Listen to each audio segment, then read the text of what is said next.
রহিম। সুপ্রভাত। সম্মানিত অতিথিবৃন্দ, শ্রদ্ধেয় আমার প্রিয় সহকর্মী, শিক্ষক শিক্ষিকা, শিক্ষাকর্মীগণ, আমার প্রাণ প্রিয় পুত্র ও কন্যাবৎ স্নেহের ছাত্রছাত্রী, সম্মানিত অভিভাবক অভিভাবিকা ও এলাকাবাসী, আপনাদের সবাইকে জানাই ভারতবর্ষের ৭৭তম প্রজাতন্ত্র দিবসের গভীর শ্রদ্ধা, সালাম, ভালোবাসা ও আন্তরিক অভিনন্দন। আজকের এই দিনটি শুধুই একটি সরকারি অনুষ্ঠান নয় বা ক্যালেন্ডারের কোনো একটা তারিখ বা অঙ্ক নয়। আজকের এই দিন আমাদের জাতীয় আত্মপরিচয়ের দিন, সংবিধানের দিন, গণতন্ত্রের দিন। এই দিনটিতে ঘোষণা হয়েছিল আমরা আর শাসিত হব না।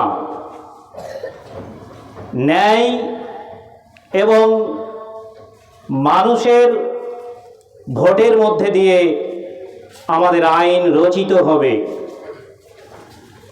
সকালের বক্তব্যে আমরা শুনছিলাম 1947 সাল 15ই আগস্ট আমরা স্বাধীন হয়েছি। তাহলে 26শে জানুয়ারি কেন? কারণ এই দিন আমরা দায়িত্ব পেয়েছি। 1950 সাল ভারতবর্ষ নিজে একটি সার্বভৌম সমাজতান্ত্রিক ধর্মনিরপেক্ষ গণতান্ত্রিক প্রজাতন্ত্র দিবস হিসাবে বিশ্বের দরবারে প্রতিষ্ঠিত করে। আজকের দিনে সংবিধান জন্ম নিয়েছিল। এই সংবিধান পৃথিবীর সবচেয়ে বড় একটি লিখিত সংবিধান।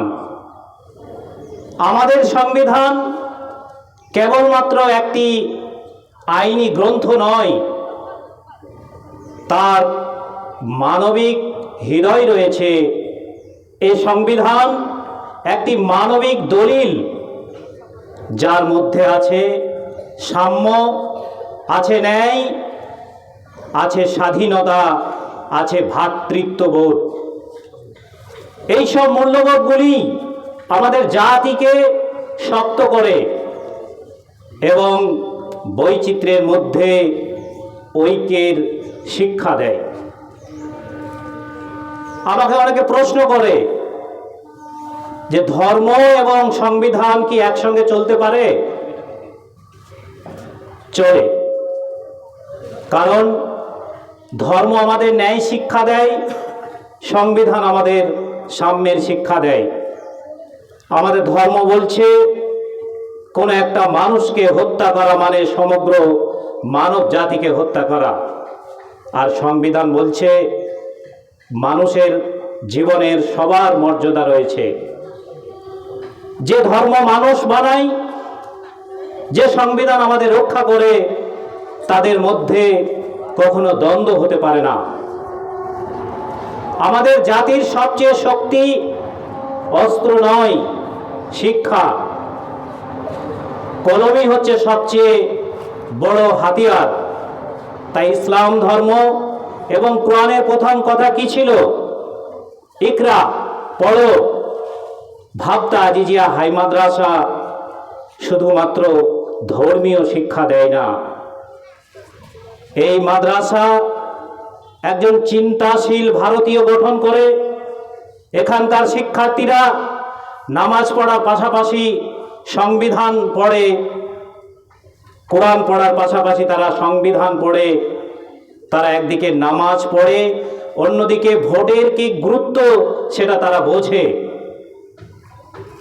এখানকার শিক্ষার্থীরা যেমন আল্লাহকে ভয় পায়, তেমনি তারা অন্যায় করতে ভয় পায়। আজ তোমরা এই পতাকার দিকে তাকিয়ে আছো, তোমরা নিজেকে এমনভাবে তৈরি করবে, একদিন এই পতাকা তোমাদের দিকে তাকিয়ে থাকবে। আমাদের এই দেশ তোমাদের কাছে খুব বেশি কিছু জিনিস চাই না, মাত্র 3টি জিনিস চাই। 1 নাম্বার হচ্ছে চরিত্র। আমরা ডিগ্রি চাই না, আমরা চাই চরিত্র।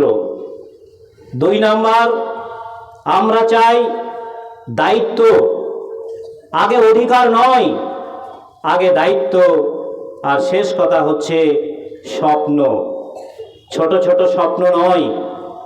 একটা মানুষ কত বড়? বলবে 3.5 হাত। না, একটা মানুষ ততটাই বড় তার স্বপ্ন যতটা বড়। তাই আমাদের মনে রাখতে হবে, দেশপ্রেম কোনো স্লোগান নয়, আমাদের কাজের মাধ্যম দিয়ে, আমাদের চরিত্রের মাধ্যম দিয়ে আমাদের দেশভক্তি দেখাতে হবে। ভাবতা আজিজিয়া হাই মাদ্রাসার যে দেওয়াল রয়েছে, তার যে ইট রয়েছে, প্রত্যেকটি ইটে রয়েছে শিক্ষকদের ঘাম, অভিভাবকদের ভালোবাসা এবং তোমাদের স্বপ্নগুলি লুকিয়ে রয়েছে। ভাবতা আজিজিয়া হাই মাদ্রাসা শুধু একটি নিছক প্রতিষ্ঠান নয়, এটি একটি আমানত এবং ঐতিহ্য। এই ঐতিহ্যকে আমাদের নৈতিকতা দিয়ে, আমাদের সততা দিয়ে, আধুনিকতা দিয়ে আমরা এগিয়ে যাব এবং দেশ ও জাতির সেবায় নিজেদেরকে নিয়োজিত করব। বীর শহীদদের আমরা স্মরণ করব এই দিন। সংবিধান প্রণেতা ডক্টর বি.আর. আম্বেদকর সহ যে সমস্ত মহামানবদের আত্মত্যাগ এবং দূরদৃষ্টিতে আমরা যে স্বাধীনতা পেয়েছি, সেই স্বাধীনতাকে রক্ষা করব। একজন প্রশ্ন করছে, স্যার আমরা সংবিধান কিভাবে বাঁচাবো? আমরা যদি দুর্বলের প্রতি অন্যায় না করি, আমরা যদি অন্য ধর্মের মানুষকে ভয় না পাই, তাদেরকে যদি ভয় না দেখাই এবং আইনকে যদি হাতে তুলে না নিই, তাহলে আমাদের সংবিধানকে বাঁচানো যাবে। তাই আমি দীর্ঘায়িত করছি না। আজকের দিনে আমাদের শপথ নিতে হবে, অঙ্গীকার করতে হবে যে আমরা ঘৃণার বিরুদ্ধে, আমরা মানবিকতা এবং ন্যায়ের প্রতিষ্ঠা করব। অন্যায়ের পাশে ন্যায়ের হয়ে আমরা দাঁড়াবো এবং আমরা অন্তত ফার্স্ট সেকেন্ড থার্ড না হতে পারলেও ভালো মানুষ হয়ে দেশের সেবায় নিজেকে নিয়োজিত করব। এই বলে সকলের সকাল থেকে আসা এবং আজকের এই আয়োজন ভাবতা আজিজিয়া হাই মাদ্রাসার পক্ষ থেকে সকলকে অভিনন্দন এবং সালাম জানাচ্ছি। সকলেই ভালো থাকবেন, সুস্থ থাকবেন। আসসালামু আলাইকুম।